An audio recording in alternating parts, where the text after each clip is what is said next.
Welcome back everyone to another budget epic upgrade for the Midnight Hunt precons. Now, my last video, precon video, did great. I appreciate everyone who's watched it, left comments on it, asked me my reasoning behind certain picks. I really appreciate all that. So, kind of gave me more opportunity to come back and do Coven's counters. Now, before we do that, just want to let you guys all know, if you like my videos, please go ahead and hit that like button down below. If you do want to see more of my content, please hit that subscribe button. Helps out the channel a lot. I'm pretty sure you guys are tired of hearing this from creators. As well as, ring that bell icon whenever you want to be notified when new videos come out. Let's get right into it. So, Coven counters is the human tribal slash +1/+1 counter slash Coven deck. Yes, there's a lot of slashes there. The deck tries to do a lot. It's mostly like a human tribal deck with the, focusing on the Coven mechanic and then using +1/+1 counters to manipulate that. So I'm gonna scratch my eye real quick. I apologize. So just like we did for the Undead Unleashed deck, we're going to be focusing primarily on the face commander. The face commander for this deck is Lenore Sovereign. Let me just double check the surname there. Autumn Sovereign. Leonore Autumn Sovereign. My computer just turned on because I clicked the button. Now, Leonore Autumn Sovereign is a 2 and green white for a 0/1 legendary creature, human noble. Yeah, human, right? Human noble, which has the Coven ability that at the beginning of combat, at the beginning of combat on your turn, you can put a +1/+1 counter on a target creature, and then you will draw a card. I'm just gonna double check, because apparently I'm forgetting. I just read the card just 5 seconds ago. Then if you, okay, so it's then. So you're gonna put the +1/+1 counter, and then if you control a creature with 3 creatures with different powers, so if you can trigger Coven, you'll go ahead and you'll draw a card. This is a 0/4, so typically, you can put the counter on her or on something else, and by the time you're casting her by turn 4, you should be able to trigger the Coven. Now, what did I do to the deck that's different? Well, I cut the human tribal element. I decided to focus more on the +1/+1 counters and kind of focusing more on getting that, making creatures' powers vary more. While a lot of the human tribal stuff was pretty good, there was a lot of it that was pretty high end in the mana cost. So like we did for the Undead Unleashed, we cut down the mana value of a lot of the cards for consistency as well as for synergy. So the deck out of the box is probably not the strongest. It's fairly good, but it's not the strongest. Now, when you're focusing in on a certain aspect of the deck and really kind of making that your bread and butter, that's typically when a deck starts to run a lot smoother. Now, this one I did cut out a lot more cards than I did for the previous deck. And I've got my handy dandy notes here. So we're gonna jump right into all the cuts. We're gonna start with the creatures. First creatures we cut here was Angel of Glory's Rise, Deadly Departed, Kyler, the secondary commander that's in the precon. He's just, human tribal, so did not need to have him in there. The Moorland Rescuer, Riders of Gavany, Sigarda's Vanguard, Sigarda Host of Herons, the Sigardian Zealot, as well as Somberwald Beastmaster, and Tristani Summoners. So those are all the creatures I cut from the list. Now I'm going to finish the rest of the cuts and then tell you guys the ads. I cut from the instant section a Return to Dust and a Ruinous Intentions. From the sorceries, I cut Bestial Menace, the Celebrate the Harvest, Celestial Judgment, and Hour of Reckoning. Enchantments, I cut both curses. I'm just going to put them both on the screen here. I cut both the curses. I don't like the curses. I cut one artifact as a Moon Silver Key. I just think it's really slow. You're in green. You have better ramp outside of that. And then I did cut 3 lands, but I also did add lands in there to cover the change. So I did cut the Croson Verge, the Myriad Landscape, and the Temple, the False God. All those lands to me are really slow.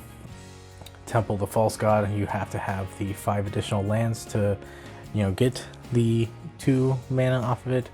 And the other 2 both enter battlefield tapped and are pretty slow. And if you're going to be playing a counters deck, you want to be fairly aggressive, fairly head on mana curve. Now let's get right into those adds. So the first creature I added was Dust Shell Growler, Armorcraft Judge, card draw, love card draw. The Good Fortune Unicorn, counters galore. Fertilid, counts for count, likes counters, and ramp 2. Rishkar Pima Renegade. Now Rishkar is just really good in a counter deck. If you're running green, you're gonna run a Rishkar.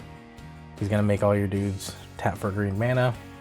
That one I believe is pretty self-explanatory. Then we have Evolution Sage, which is a really good one there. Whenever it lands into the battlefield, you proliferate, so you're making your dudes bigger.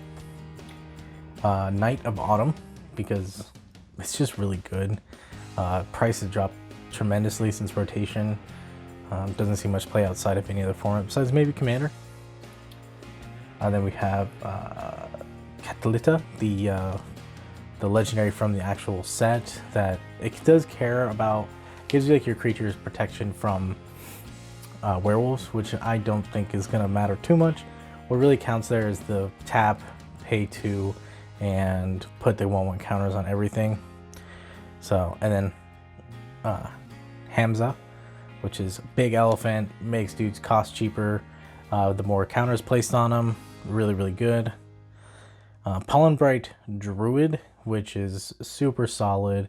ETB, put a counter on it or you proliferate. Then we also have the Conclave Mentor, which is, it's like Snake. It's like the snake gives you additional counters. Bassary's Lieutenant, another thing that cares about counters, cares about, creatures dying, stuff like that, makes you bodies. So really, really nice. Now for the instance I added Return of the Wild Speaker, because card draw, and you can just pump your team out of nowhere. There's not a lot of humans in this deck anymore, so it's really good. Pledge of Unity, pump your team at instant speed, is always really nice. I also put Jamoka's command in there, mostly because the versatility of it. You could make players sacrifice enchantments or artifacts, fight mechanic, pump mechanic, pretty all around decent card. The Rite of Harmony. Every time you cast a creature, draw a card. Can't go wrong there. Return to Nature is just very versatile. I like cards that give me options. Destroy an artifact, destroy an enchantment, exile a card from a graveyard. Graveyard decks are too strong. They need to be slowed down here and there. And then for enchantments, I put in the Durable Handicraft. Pretty fun enchantment. Pay 1 mana, creatures enter with an additional 1/1 counter.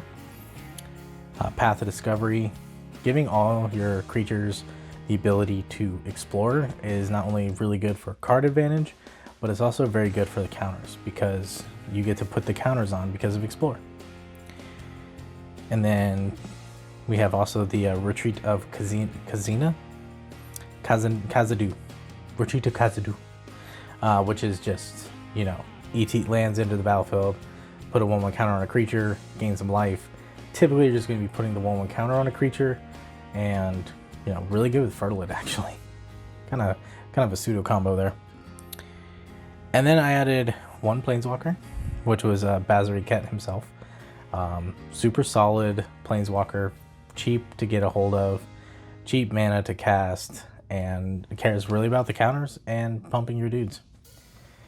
and 1 land. So I did cut 3 lands and added only 1. That was because we, like I said, we dropped that mana curve. We made it a little bit easier to do. So we added a Gavany Township. Now, the most expensive card I did add in the list was probably the Path of Discovery and the Gavany Township were probably the most expensive cards. But outside of that, the deck is fairly easy to pick up and fairly easy to upgrade. Those are my suggestions for upgrades. If you want to go in that 1-1 counter route, really kind of go for that, you know, play a bunch of cheap dudes, go wide, and really mess with combat. Anyways, guys, let me know what you guys think down in the comments section below. If you guys think I missed any cards, go ahead, feel free to point it out. I do want you guys to remember it was a budget list. I didn't want to put any cards that were super expensive, like no doubling seasons, anything like that. If you have those cards, great, you know, put them in if that's what you want to do. But this was kind of more of like for people who are just picking up the decks and who want to upgrade them and still stay within that kind of $100 mark. That is like the best way you can go, you know, very synergistic and becomes very aggressive very quickly. So before we head out like we normally do, just want to remind everyone that I am streaming every Saturday at 6 p.m. Mountain Standard Time. Now, we just had our last stream on last Saturday. Super fun, very interactive chat.